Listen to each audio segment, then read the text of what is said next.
পাঁচটি সোনালী সময় আছে, যে সময়গুলো একজন মুমিনের জন্য, একজন ইমানদারের জন্য অত্যন্ত সুবর্ণ সুযোগ আল্লাহ সুবহানাহু ওয়া তাআলার কাছে তার চাওয়াগুলোকে পেশ করার জন্য, আল্লাহ সুবহানাহু ওয়া তাআলার কাছে নেক আমল করে কাছাকাছি যাওয়ার, আল্লাহ সুবহানাহু ওয়া তাআলাকে সন্তুষ্ট করার জন্য খুব মূল্যবান এই সময়গুলো।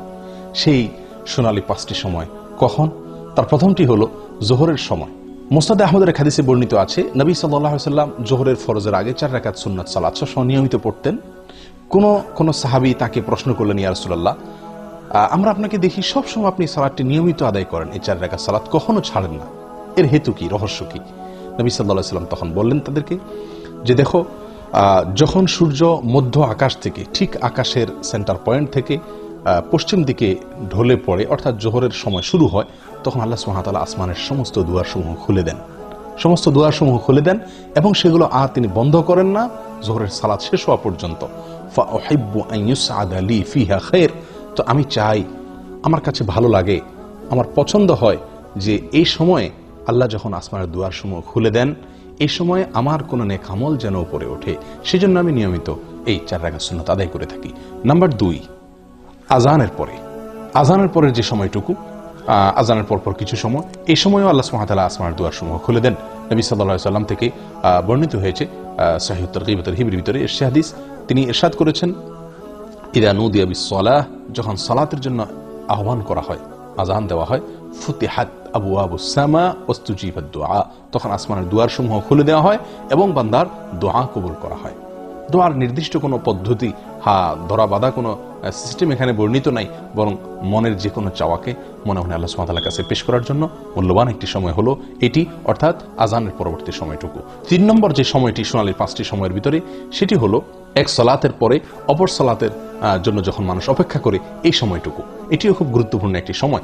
সূরা ইবনে মাজাহ হাদিসে বর্ণিত হয়ে আসছে, নবী সাল্লাল্লাহু আলাইহি ওয়াসাল্লাম বলেন, আবশিরু হাযা রাব্বুকুম, তোমরা সুসংবাদ গ্রহণ করো, এই যে তোমাদের রব, কদ ফাতাহা বাবা মিন আবওয়াবিস সামা, আসমানের দুয়ারসমূহের মধ্য থেকে একটি দরজা তিনি খুলে দিয়েছেন, এবং ইউবাহি বিকুমুল মালাইকা, তোমাদের নিয়ে ফেরেশতাদের সঙ্গে তিনি গর্ব করছেন, বলছেন যে দেখো, আমার বান্দারা আমার নির্ধারিত ফরজ সালাত আদায় করার পরে অন্য ফরজের জন্য তারা অপেক্ষা করছে। নাম্বার 4, ভোর রাত বা রাতের শেষ প্রহর, এটি অত্যন্ত মূল্যবান সময়ের মধ্যে থেকে একটি। আল্লাহর কাছে বান্দার আরজি পেশ করার, আল্লাহর কাছে বান্দার চাওয়াগুলোকে উপস্থাপন করার, দোয়া করার অত্যন্ত মূল্যবান সময়, বলা যায় সবচেয়ে সেরা এবং শ্রেষ্ঠ সময়। নবী সাল্লাল্লাহু আলাইহি ওয়াসাল্লাম ইরশাদ করেছেন, এই সময় আল্লাহ সুবহানাহু ওয়া তাআলা আসমানের দুয়ারসমূহকে খুলে দেন এবং একজন ঘোষণা দিতে থাকে, আছে কি কোনো প্রার্থনাকারী যে চাইবে, প্রার্থনা করবে, আল্লাহ তাআলা তার প্রার্থনা মঞ্জুর করবেন?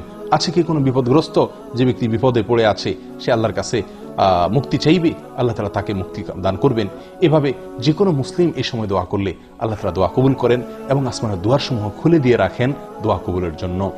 তবে 2 শ্রেণী ব্যক্তিকে আল্লাহ তাআলা এই সময় তাদের দোয়া কবুল করেন না। তার ভিতরে হলো, এক ব্যক্তি হলেন যিনি পেশাদার ব্যভিচারিণী মহিলা, সে, আর দ্বিতীয়ত হলো যে লোক ব্যবসায়ীদের কাছ থেকে চাঁদাবাজি করে, ব্যবসায়ীদের কাছ থেকে চাঁদা আরোপ করে অর্থ আত্মসাৎ করে, এই ব্যক্তি এবং পেশাদার ব্যভিচারিণী, এই 2 ব্যক্তি ছাড়া আল্লাহ সুবহানাহু ওয়া তাআলা তাদেরকে তওবা করার পরে তাদেরটাও আল্লাহ তাআলা মাফ করেন।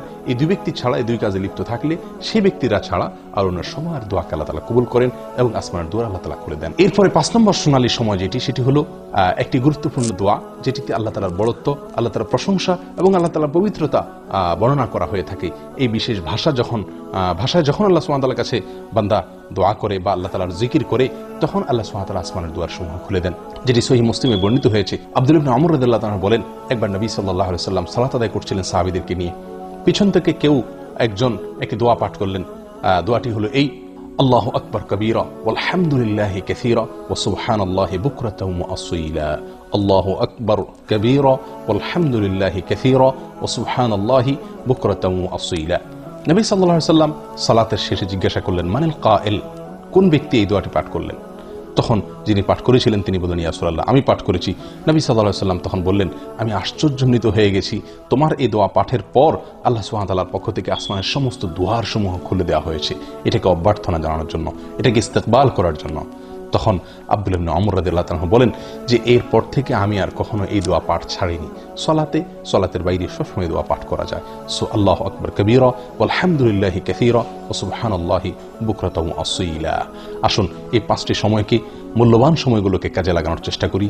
জীবন খুবই সংক্ষিপ্ত, আল্লাহ সুবহানাহু ওয়া তাআলার কাছাকাছি যাওয়ার চেষ্টা করি, নিজের চাওয়াগুলোকে মঞ্জুর করানোর জন্য আপ্রাণ চেষ্টা করি। আল্লাহ তাআলা আমাদের সকলকে তৌফিক দান করেন। জাযাকুমুল্লাহু খাইর ওয়া আখিরু দাওয়ানা আলহামদুলিল্লাহি রাব্বিল আলামিন।